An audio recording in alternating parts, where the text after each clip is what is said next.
Nosaltres que no som ningú, som tots. Nosaltres que no som ningú, som totes. Anticapitalistes, anticapitalistes, anticapitalistes. La idea és fer un quart d'hora, 20 minuts, entre els dos. El tema de l'alternativa política, efectivament això lliga amb el debat anterior, jo crec que és la qüestió fonamental, o sigui, com evitar que la crisi del capitalisme no tingui una sortida reaccionària, sinó una sortida progressista, anticapitalista. Bé, per això jo crec que, com amb el debat anterior, jo crec que s'ha de fer una mica d'història i entendre una mica el rerefons de la crisi de l'esquerra i els intents de reconstrucció o recomposició que hi ha hagut. En primer lloc, jo crec que hi ha un element cabdal, i és que el segle XX s'acaba a 1989, 89, 90, 91, amb la crisi de la Unió Soviètica, el caiguda del mur de Berlín, la desintegració del bloc de l'Est i la restauració capitalista, no només allà, sinó també a la restauració capitalista, que és un procés en curs a la Xina post-maoista també, és a dir, que aquests estats que malgrat tot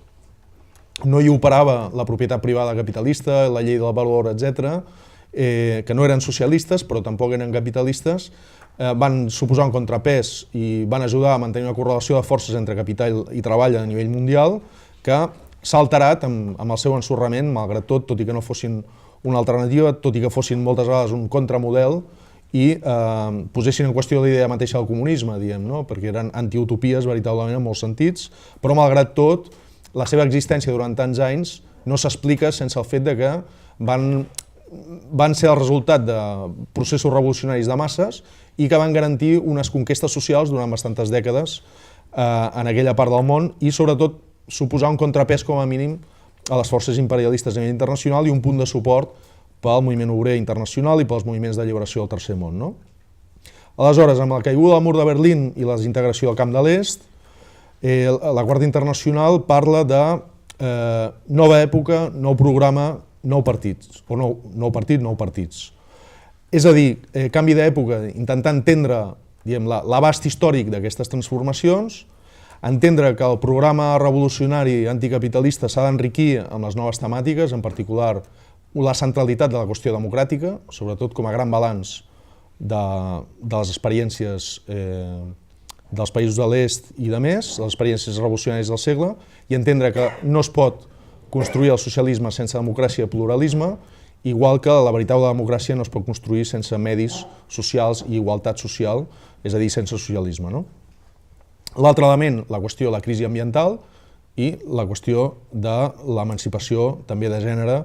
i la qüestió de gènere com a element clau que obliga el marxisme a actualitzar-se i el programa anticapitalista, el programa de transició anticapitalista a actualitzar-se. És a dir, nou programa i nous partits, en la mesura en què la crisi de l'esquerra, tant de la socialdemocràcia, que s'incorpora totalment a la gestió del capitalisme i abandona completament, ja a partir dels anys 70, qualsevol horitzó de transició al socialisme, com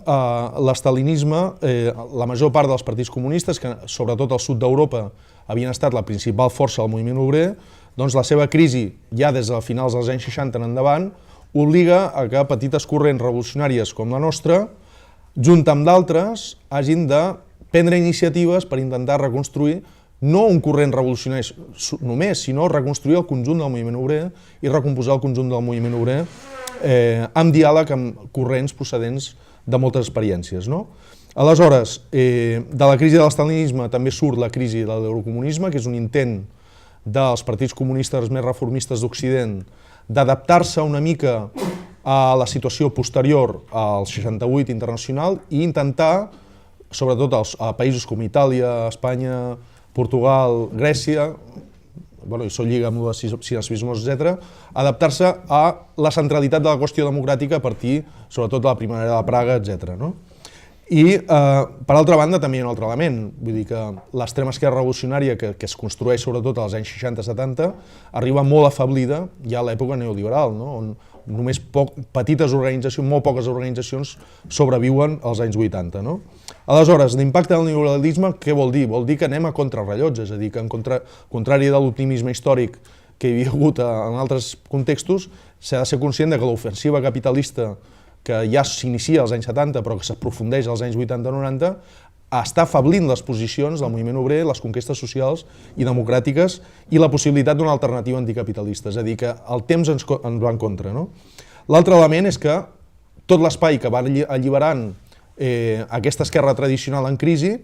que no és capaç de fer comptes amb el passat, ja sigui l'estalinisme o la seva adaptació total a les institucions capitalistes, clar, allibera, afableix els vincles socials, les solidaritats, el teixit social i això ho està ocupant el populisme. Per tant, s'han de prendre iniciatives capaces de fer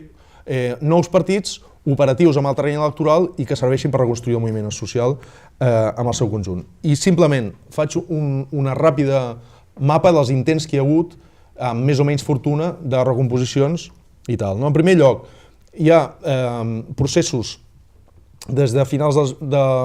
ja des dels anys 90, finals o mitjans, com el bloc d'esquerres a Portugal, que és a finals dels anys 90, on nosaltres, més gent procedent del maoisme, més gent procedent del PC, llancem el bloc d'esquerres, que més o menys ha aguantat fins ara sense gaires crisis, però està en crisi des de fa un parell d'anys, i ja, tot i que ser una recomposició anticapitalista més o menys àmplia, hi ha hagut un procés de moderació política que també explica, al meu parer, també part dels seus problemes. L'alternativa roig-verda danesa, amb un sector procedent de l'ecologia política,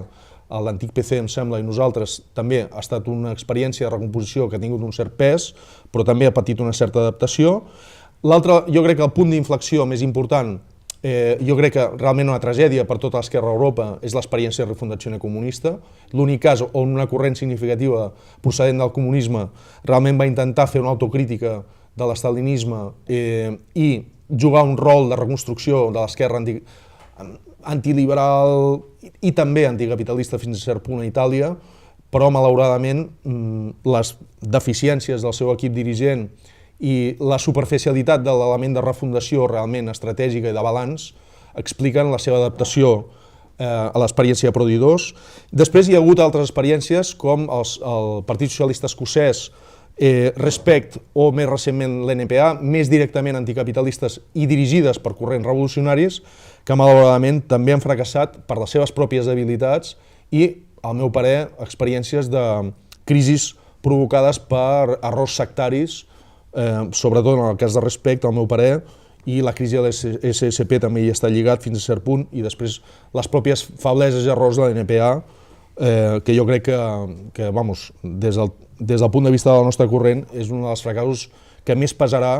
al llarg dels anys. I molt ràpidament, després d'aquestes experiències, hi ha hagut un intent de recomposició de sectors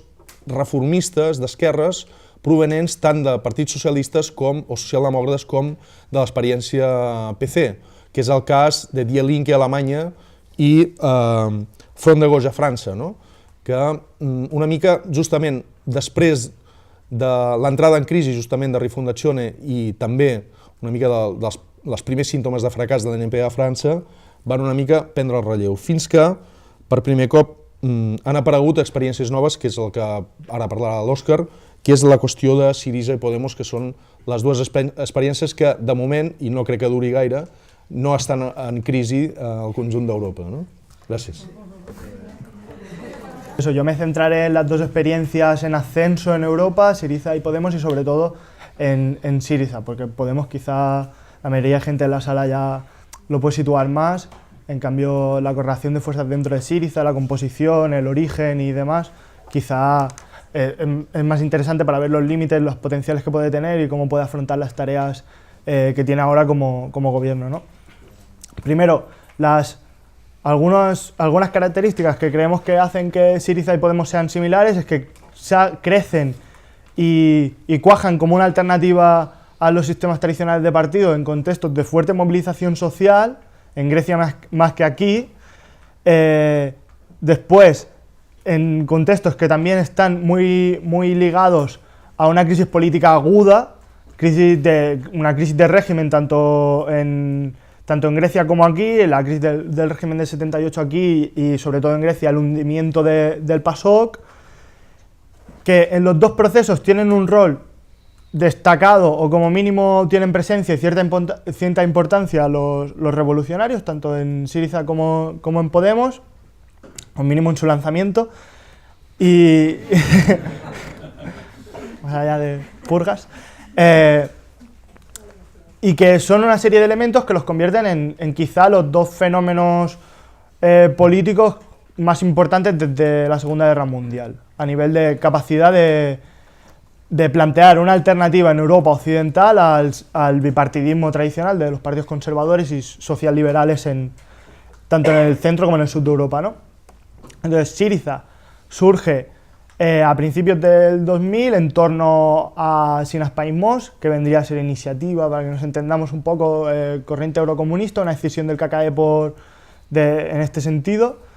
de tradición eurocomunista, junto con gente proveniente de los movimientos sociales, del movimiento antiglobalización y gente proveniente de la extrema izquierda, tanto de corrientes maoístas como corrientes trotskistas.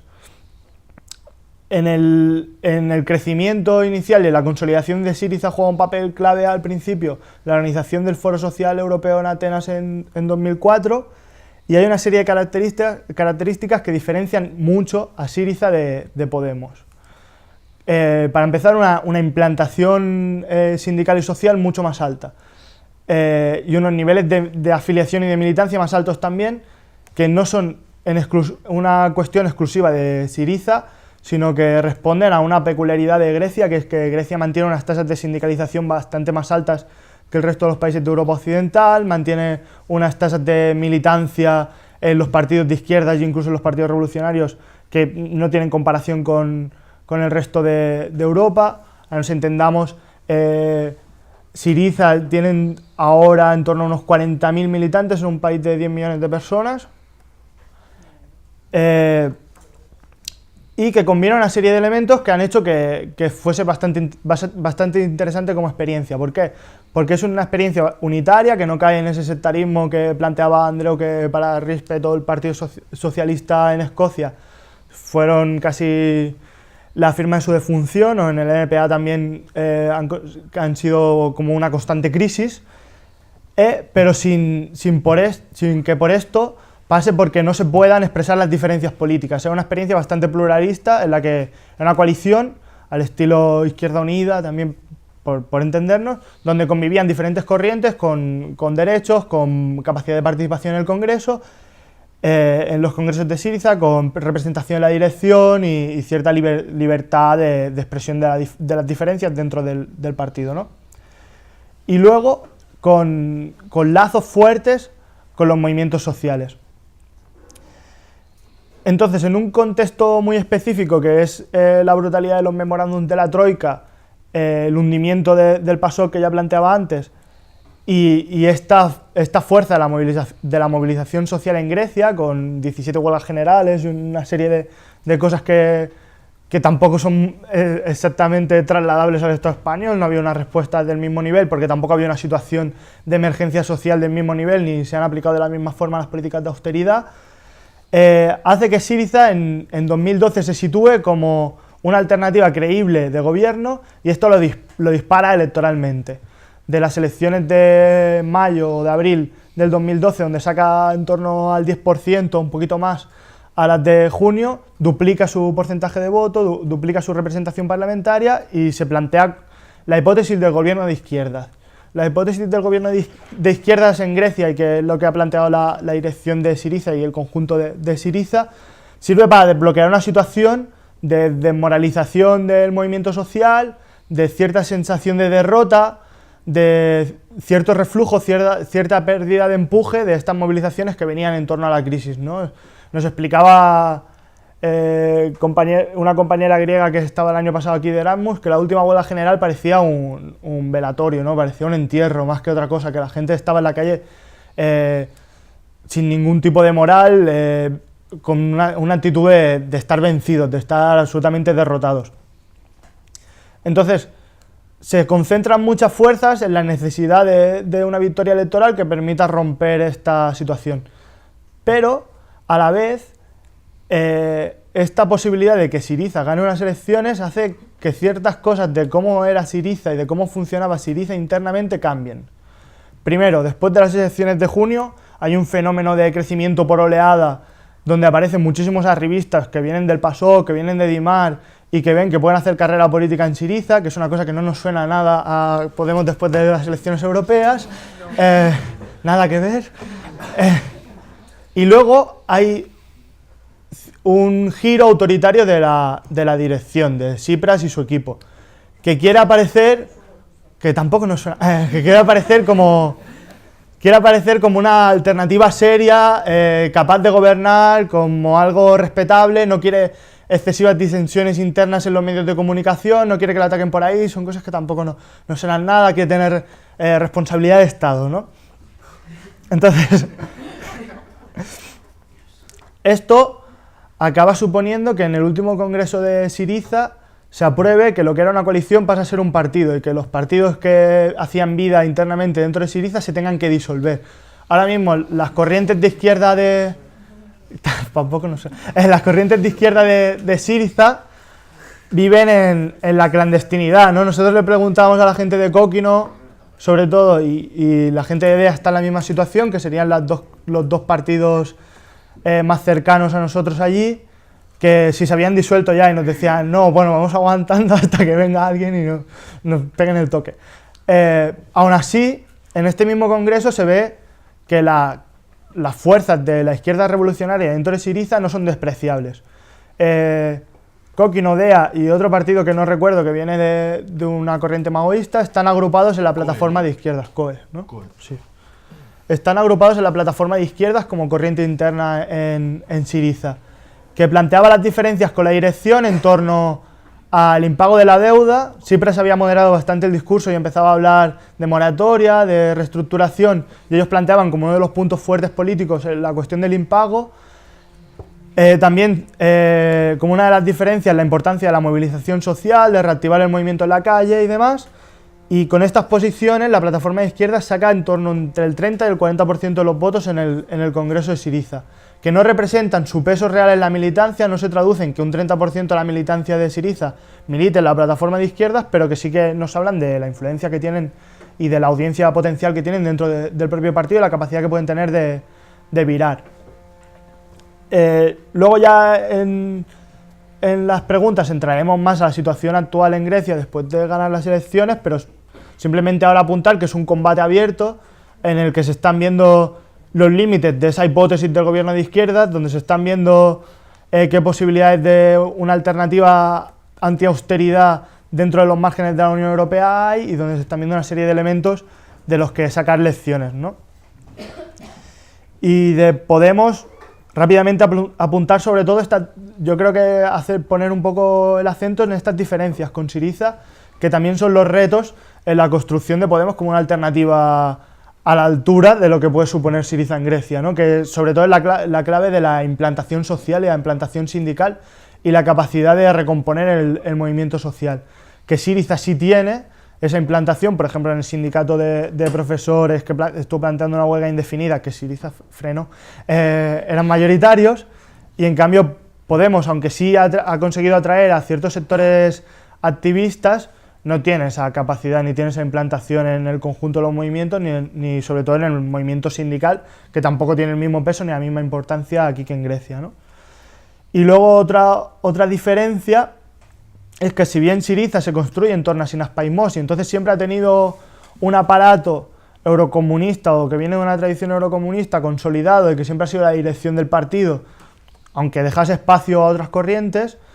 el caso de Podemos ha sido diferente. Al construirse un poco de cero en ese acuerdo entre anticapitalistas y el sector de la tuerca de Pablo Iglesias, al principio no tenía esos cuadros, no disponía de esa dirección, y un poco el método de creación de esos cuadros, tanto de dirección como intermedios, ha sido la cooptación un poco de todo lo que pasaba por allí, ¿no? Entonces tampoco tiene una cultura política compartida, ni para bien ni para mal. Eso abre más grietas a nivel interno, pero también abre más posibilidades de que hagan carrera ciertos arribistas y ciertos personajes, ¿no? Y para el debate lo planteábamos en torno a 3 preguntas, que era ¿qué puede hacer un gobierno de izquierdas en este escenario?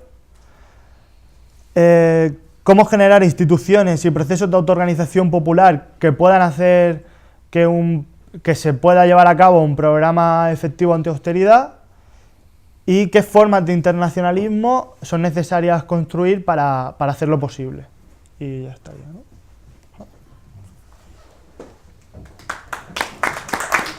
I tinc la boca super seca. Nosaltres que no som ningú som dos. Nosaltres que no som ningú som totes.